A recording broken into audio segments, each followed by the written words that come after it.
말씀은 나훔서 1장 1절에서 8절까지 말씀입니다. 우리는 어제까지 요나 말씀을 보았습니다. 우리가 잘 아는 것처럼 요나는 니느웨 성을 향해 하나님의 말씀을 전하였습니다. 그런데 니느웨 성을 향해 하나님의 뜻을 전한 선지자가 또 한 명 있는데요. 오늘 우리가 보고 있는 나훔이라고 하는 선지자입니다.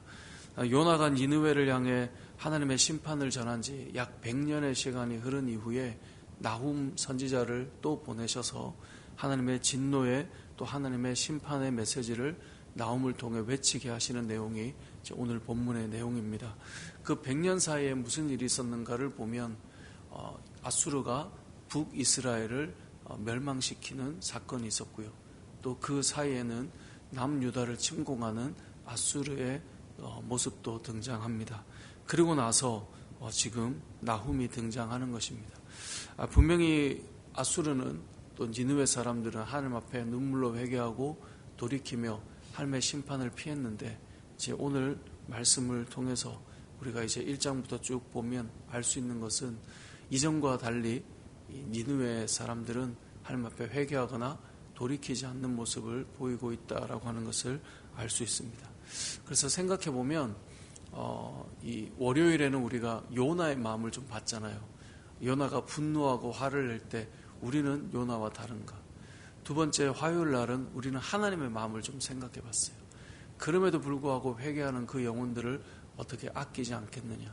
그 하나님의 마음처럼 우리가 어제는 우리의 마음도 조금은 더 넓어져야 되는 것 아닌가? 이것을 보았다면 오늘은 니느웨 성의 마음도 좀 생각해 볼 수 있는 것 같습니다. 니느웨 사람들의 마음은 어떠한가? 분명히 100년 전에 이들은 하나님의 진노의 말씀을 들었을 때, 하나님의 심판의 메시지를 들었을 때 이들은 모두가 회개하고 눈물로 기도했던 사람들이었습니다. 그런데 지금 이들은 하나님의 이 메시지를 들어도 돌이키거나 또 이들이 회개하거나 하나님 앞에서 무릎을 꿇는 모습은 보이지 않습니다. 이들은 많이 강해져 있고요. 이들은 많이 높아져 있습니다. 이들은 자신들의 힘으로 지금 북이스라엘을 무너뜨린 사람들입니다. 그런데 하나님의 메시지를 듣는다?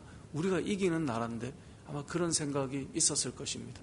나훔이라는 사람을 통하여서 하나님의 말씀이 선포될 때 이들은 코웃음 쳤을지도 모릅니다. 이전과 다른 높아진 마음과 완악한 마음이 이들에게 회개나 돌이키는 마음으로 연결되지 않는 것을 알 수 있습니다. 또 한 가지는 사람이 어렵고 힘들 때 회개할 때가 있기도 하지만 돌아보면요, 이전과 달리 회개하는 마음은 사라지고 높아진 마음으로 나아갈 때가 온다라는 겁니다. 저와 여러분이 하나님 앞에 기도하고 회개하는 시간들이 있을지라도 세월이 흘러서 우리가 하나님 안에 있다라는 말은 하지만 높아진 마음으로, 교만한 마음으로, 겸손한 그릇이 아닌 이전과 달라져 있는 모습으로 살아갈 수도 있다라는 거죠. 그게 니느웨 사람들의 모습입니다. 오늘 본문 2절을 보세요. 여호와는 질투하시며 보복하시는 하나님이시라. 여호와는 보복하시며 진노하시되 자기를 거스르는 자에게 여호와는 보복하시며 자기를 대적하는 자에게 진노를 품으신다라고 되어 있습니다. 지금 니느웨를 향한 메시지죠. 하나님의 백성들을 무너뜨리고 심판한 그 도구로 사용되었지만 그것을 넘어서서 유다를 침공하고 그들의 잔인함이 온 세계에 벌벌 떨게 만드는 그 모습, 하나님께서 저들을 향해 말씀하고 있죠. 여호와는 질투하시고 보복하신다. 하나님께서는 그들에게, 자기를 거스르는 자들에게 보복하시고 그 죄를 갚으신다. 하지만 돌이키면 어떻게 돼요? 3절에 보면 여호와는 노하기를 더디하시고 권능이 크시고 벌받을 자를 그냥 내버려 두지는 않으신다. 이것이 요나서를 통해서도 알 수 있었던 말씀이거든요. 나훔을 통하여 똑같이 말씀이 전해지고 있어요. 그런데 이 나훔의 메시지를 들은 아수르는 지금은 반응하지 않습니다. 지금은 돌이키지 않습니다. 우리가 한때 회개했다고, 한때 눈물 좀 흘렸다고, 한때 기도 좀 했다고 우리 인생이 그 한때로 지금으로 다 지금의 삶을 해결시키는 것은 아닙니다. 그때 우리가 이만큼 했잖아요가 아니라는 것입니다. 그때나 지금이나 우리가 죄로 인하여서 무너지거나 우리가 완악함으로 하나님께서 그러면 안 돼라고 말하는 말을 들을 때 예전에 그랬다면 지금도 동일하게 하나님 앞에 회개하고 하나님 앞에 돌이키고 겸손한 마음으로 서야 한다라는 것이죠. 믿음의 이 경주는 마지막까지 가는 것입니다. 성경에 보면 믿음의 경주는 끝까지 가는 것입니다. 사도 바울도 보면 그렇게 믿음으로 살고 복음을 전하고 걸어갔지만 우리가 지난 주일에 목회서신 말씀에 마무리를 할 때 이 사도 바울의 모습을 보았고 또 그 주일 말씀을 통하여서 우리가 가는 것은 이미 얻었다 함이 아니라는 거예요. 완성된 것이 아니에요. 표대를 향해서 여전히 걸어가는 거예요. 그래서 우리가 추구한다라고 하는 단어를 좀 생각해 봤잖아요. 저와 여러분의 삶은 뜨거웠던 한때로 끝나는 사람들이 아니라 지금도 가고 있는 거죠. 니느웨 성도 마찬가지예요.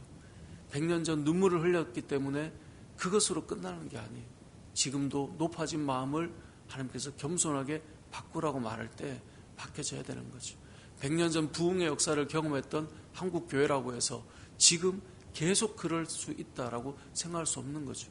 지금 우리에게는 회개의 시간이 필요하고 겸손의 시간이 필요하고 하나님 앞에 또 우리를 추스리고 돌이키는 시간이 필요한 것이죠. 신앙의 여정은 예전에 한번 뜨거웠다가 아니라 묵묵히 끝까지 가는 믿음의 경주와 같습니다. 한때 눈물 좀 흘려본 것, 그것이 그의 인생을 끝까지 이끌고 가는 것은 아닙니다. 오늘 니느웨 성을 향해서 하나님께서는 또 사람을 보내겠죠. 나움을 보내시고 또 누군가를 보내셔서 듣게 하신단 말이에요. 우리의 인생도 마찬가지입니다. 하나님 앞에서 누군가가 또 듣도록 또 누군가를 보내서 또 우리가 돌이키도록 하나님께서는 말씀하시죠. 그때 우리에게 필요한 것은 이전처럼 또 우리는 다시 눈물로 하나님 앞에 서야 된다고 하는 것. 그것이 우리가 가져야 될 마음인 것이죠. 말씀을 정리해 보겠습니다. 우리는 요나 선지자를 통하여서 요나의 마음과 또 하나님의 마음을 보았습니다. 이제는 니느웨의 모습을 보고 있는데요. 이전에 뜨거웠던 그들과 달리 지금은 그들의 힘이 워낙 강해져 있고 하나님의 말씀을 아무렇지도 않게 받아들이는 그런 모습으로 바뀌어져 있습니다. 처음 주님을 만나고 뜨거웠고 말씀 작은 한 구절도 우리의 심령을 불지폈던 것처럼 우리의 마음이 그때와 동일하게 이렇게 믿음으로 서야 하는데요.